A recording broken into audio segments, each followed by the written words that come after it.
था। मेरा चिंतन उस एक ही चरण पर अटका रहा कि कहे इंद्रावती वचन पीऊ के, केवल एक ही चरण पर, कि ये जो वाणी है या वाणी के जो वचन हैं वह किसके हैं? पीऊ के वचन, अर्थात राज जी के वचन।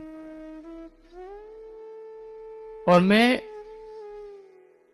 पिछले 2 दिन से इस विषय पर चिंतन कर रहा हूं कि सुंदर साथ वाणी को समझें तो कैसे समझें।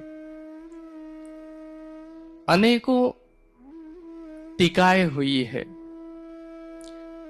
भिन्न भिन्न संस्थाओं के द्वारा, भिन्न भिन्न प्रवक्ताओं के या विद्वानों के द्वारा, और उन टीकाओं को हम पढ़ भी रहे हैं, प्रयास भी कर रहे हैं, लेकिन वाणी समझ में क्यों नहीं आ रही है? समझ में न आने का कारण और उस कारण का निवारण क्या है? और उसी चिंतन के क्रम में ये चौपाई जब मैंने सुना कि कहे इंद्रावती वचन पीऊ के, तो उसी पर मैं अटक गया। और मुझे ऐसा लगा जिस प्रकार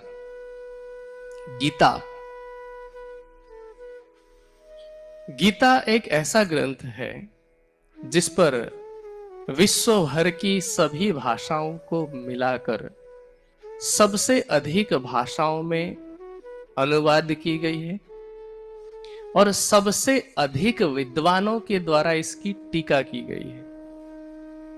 केवल संस्कृत में ही शायद 50 से अधिक विद्वानों की टीकाएं होंगी।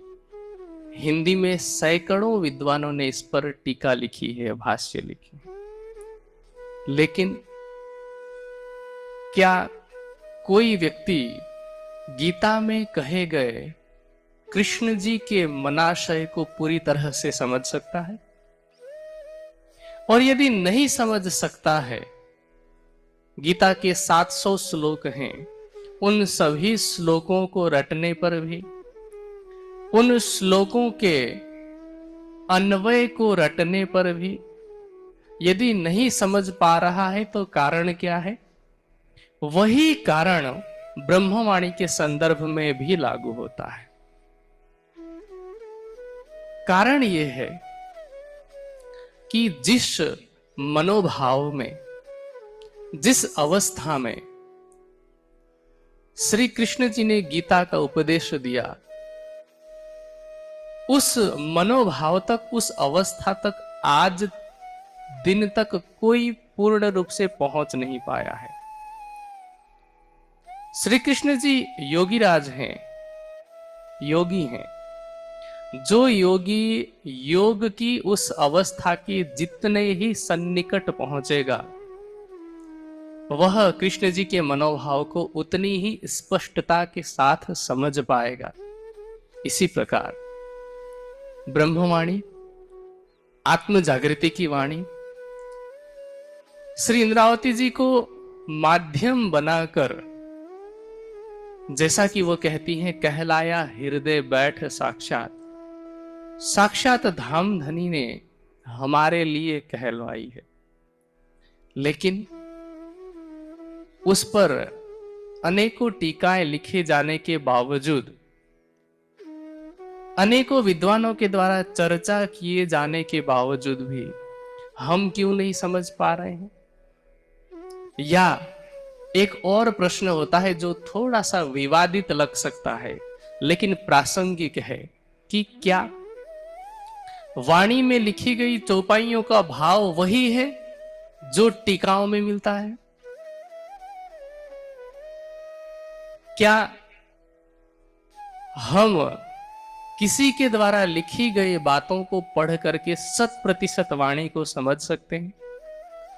मान लीजिए कि टीका 100% सत्य हो, लेकिन फिर भी क्या हम उन टीकाओं को पढ़ करके टीका का भाव भी पूर्ण रूप से समझ सकते हैं? ये गंभीर विषय है।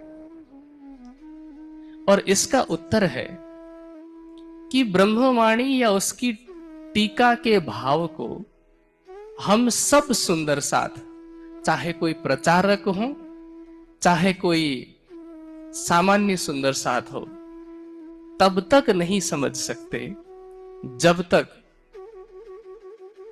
जिस अवस्था में पहुंचकर इंद्रावती जी को उस भाव का साक्षात्कार हुआ,